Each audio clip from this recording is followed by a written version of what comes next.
This is page 312. We are on a lesson 11.3, and this is about multiplication and division equations. Please read along with me. Using division to solve equations. Separating the tiles on both sides of an equation mat into an equal number of groups models dividing both sides of an equation by the same number. That leads us to the division property of equality. You can divide both sides of an equation by the same non-zero number, and the two sides will remain equal. When an equation contains multiplication, solve by dividing both sides of the equation by the same non-zero number. Now this sentence right here is extremely similar to a lot of what we've been doing previously.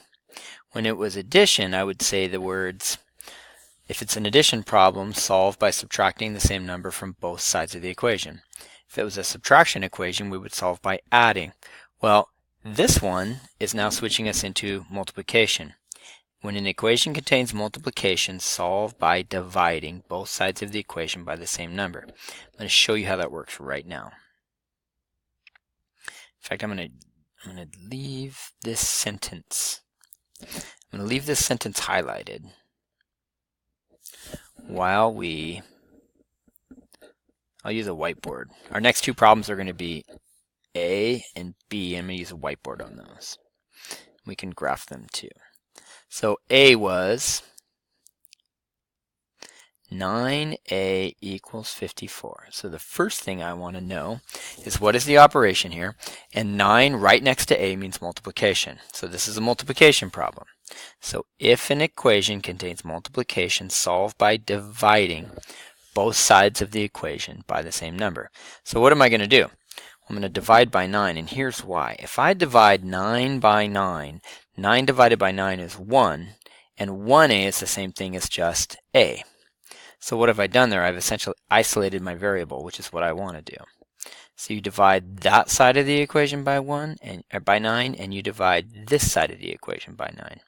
54 divided by 9 is 6. Now here's why 6 should make perfect sense.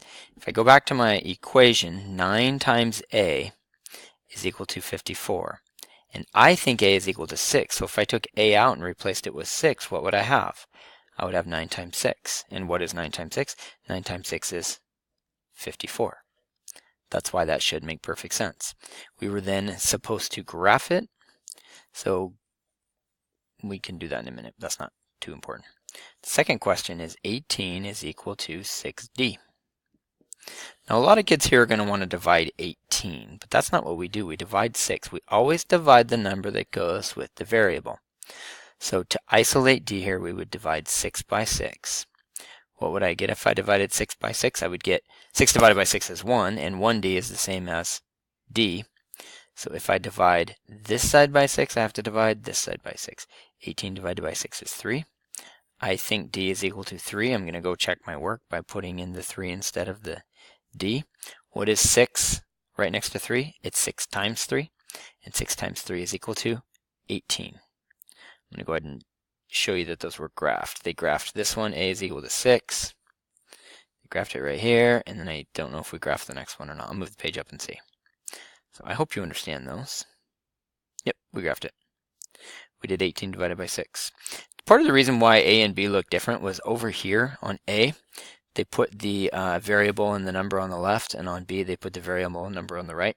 If this kind of thing trips you up because it looks backwards to you, you could rewrite that as 6d equals 18. You could rewrite that left to right. It wouldn't matter. It won't change anything.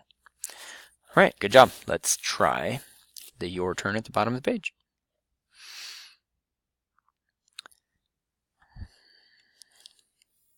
You are welcome to try this. You can hit pause and try this if you need to, or you're welcome to just watch the video.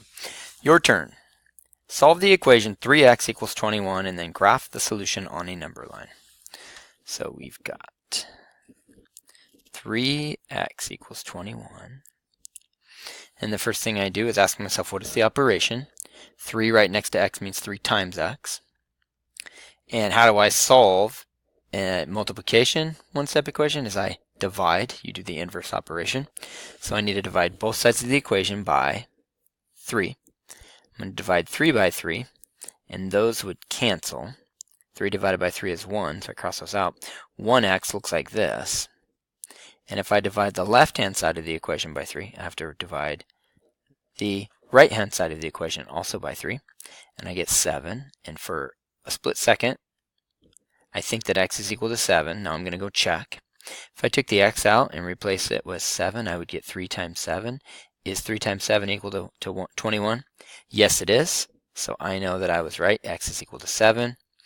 And graph it on the number line. Cool. You are done with page 312. Great job.